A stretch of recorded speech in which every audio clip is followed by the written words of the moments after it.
Hello दोस्तों, welcome to English for all. आज हम पढ़ेंगे द जू स्टोरी और इस ड्रामा को लिखा है एडवर्ड एल्बी ने। The zoo story Edward Elby का फर्स्ट प्ले था जिसे 1958 में लिखा गया था। एडवर्ड एल्बी ने सिर्फ 3 हफ्तों में इस पूरे प्ले को लिखा था। बहुत छोटा सा प्ले है, सिर्फ एक एक्ट है इसके अंदर। और दोस्तों, ये कहानी आपको आज के मॉडर्न ज़माने के बारे में बताएगी। राइटर ने दिखाने की कोशिश करी है कि किस तरह से आज का मटेरियलिस्टिक वर्ल्ड इंसान को आइसोलेशन, लोनलीनेस और मिसकम्युनिकेशन का शिकार बना रहा है। मटेरियलिस्टिक वर्ल्ड में, आज की दुनिया में, आइसोलेशन, लोनलीनेस और मिसकम्युनिकेशन ने इंसान को अंदर से खोखला और लाचार बना दिया है। यह आज के मॉडर्न ज़माने का श्राप है। तो चलिए मैं कहानी को शुरू करता हूँ। पूरे प्ले की सेटिंग एक सेंट्रल पार्क में है जो कि न्यूयॉर्क शहर में है। संडे का सुहाना दिन है। पीटर नाम का एक इंसान जिसकी उम्र 40 से 50 साल के बीच में होगी, वो एक बेंच के ऊपर आकर बैठता है और अपनी किताब खोलकर पढ़ने लगता है और स्मोकिंग करता है। पीटर की आदत है कि वो हर संडे को पार्क में आता था और उसी बेंच पर बैठकर आराम से किताब पढ़ता था। दोस्तों, वहीं पास में एक जेरी नाम का इंसान होता है। जेरी पीटर से कुछ साल छोटा था उम्र में। जेरी के कपड़े साफ नहीं थे और उसने अच्छे से ड्रेसिंग नहीं कर रखी थी। जेरी पीटर से आकर खामख़ा बोलता है कि मैं चिड़ियाघर से आ रहा हूँ। खामख़ा बोलता है कि मैं ज़ू से आ रहा हूँ।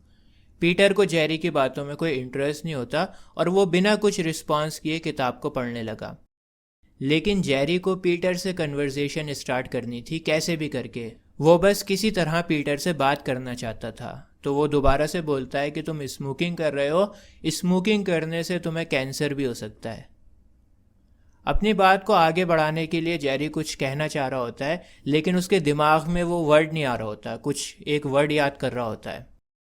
पीटर ने कहा प्रोस्थेसिस। प्रोस्थेसिस वर्ड है जिसे तुम याद करने की कोशिश कर रहे हो। पीटर के मुंह से प्रोस्थेसिस वर्ड सुनकर जेरी समझ गया था कि पीटर एक पढ़ा लिखा इंसान है। जेरी ने पीटर से कहा कि क्या हम बात कर सकते हैं।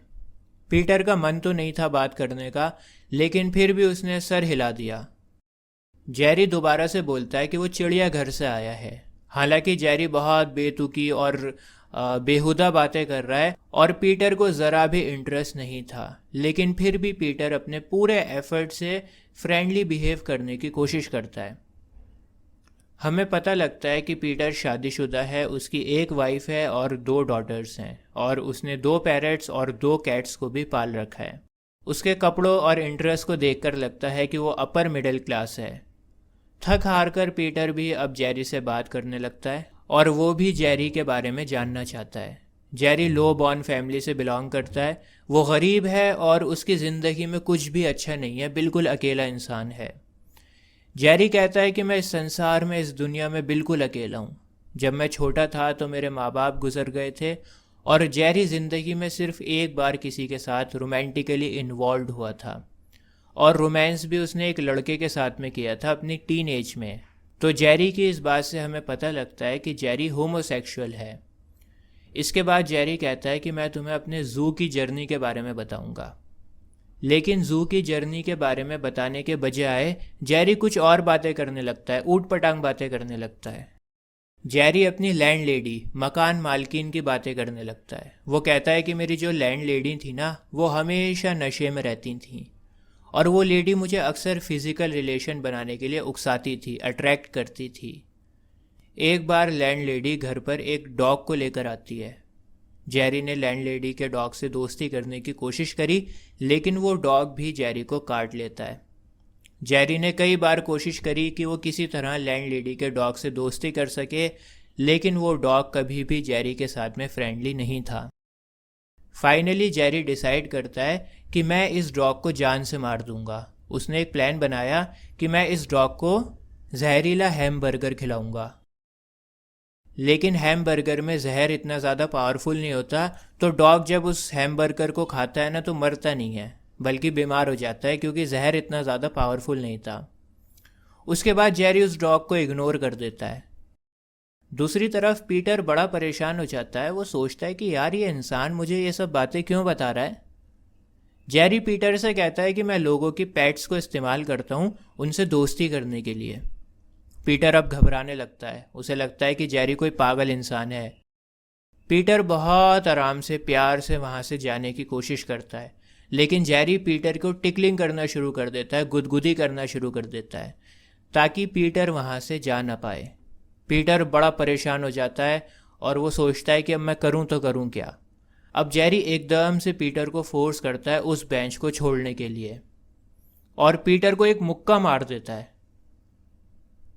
पीटर को मालूम था कि ये कोई पागल इंसान है और उसको कोई ज़्यादा हैरानी नहीं होती, क्योंकि वो इस तरह का बिहेवियर एक्सपेक्ट कर रहा था जेरी से। उसे पता था कि जेरी मेंटली इल है।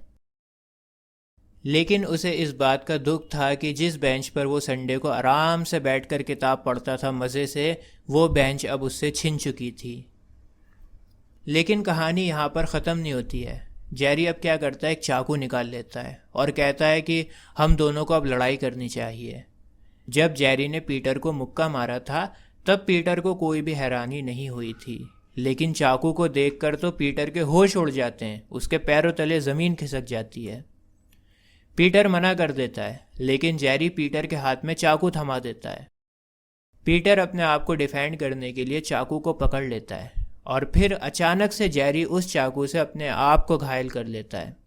इसके बाद जेरी पीटर को थैंक्स बोलता है, क्योंकि अब उसे अपनी ज़िंदगी से इस अकेलेपन से छुटकारा मिलने जा रहा था।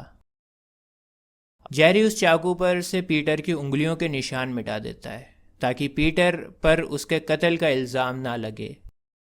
इससे पहले कोई और तमाशा देखता, पीटर अपनी किताब उठाता है और वहाँ से चुपचाप चला जाता है। दोस्तों, अब आप सोच रहे होंगे कि यह ड्रामा क्यों लिखा गया है, ऐसी क्या कहानी है इसमें।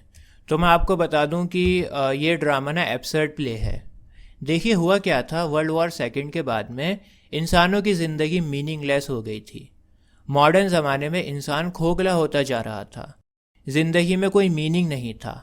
बाहर से तो सब लोग बहुत खुश थे, लेकिन अंदर से सब परेशान। लोगों की बातों में मीनिंग नहीं था, उनकी बातें मीनिंगलेस हो गई थीं। उन्हें खुद नहीं पता था कि वो क्या बोल रहे हैं, क्यों बोल रहे हैं, क्यों काम कर रहे हैं, क्यों दुनिया में आए हैं, मकसद क्या है दुनिया में आने का। तो जैसा सोसाइटी में होता है ना, वैसा ही थिएटर में भी दिखाया जाता है। थिएटर सोसाइटी का मिरर होता है। तो अब सोसाइटी में लोगों की ज़िंदगी मीनिंगलेस हो गई थी, कोई ज़िंदगी में मीनिंग नहीं बचा था। तो इसी वजह से थिएटर में भी मीनिंगलेस ड्रामा चलने शुरू हो गए और थिएटर में बताया गया कि लोग कितने अकेले हैं, कितने परेशान हैं। यहाँ पर भी जेरी सिर्फ अटेंशन चाहता था। जेरी चाहता था कि किसी तरह कोई उससे बात करे, उसे अपना दोस्त बनाए, लेकिन दुनिया ने उसे पागल समझा। यहाँ तक कि डॉग ने भी उसके साथ में कोई भी फ्रेंडशिप नहीं करी। जब वो डॉग से दोस्ती करने की कोशिश करता है तो डॉग ने भी उसे काट लिया और दुनिया ने उसे पागल समझा। तो वो इस अकेलेपन से छुटकारा पाना चाहता था, इस मॉडर्न ज़माने में सिर्फ अटेंशन चाहता था। थिएटर ऑफ एब्सर्ड के ऊपर मैं बहुत जल्द एक डिटेल्ड वीडियो लेकर आऊँगा, जिसमें मैं बहुत डिटेल में आपको सब कुछ समझाऊंगा कि ये थिएटर क्यों स्टार्ट किया गया और कौन कौन से राइटर्स थे जिन्होंने इस थिएटर को डेवलप करने में काम किया है। तो आज के लिए बस इतना ही। जय हिंद।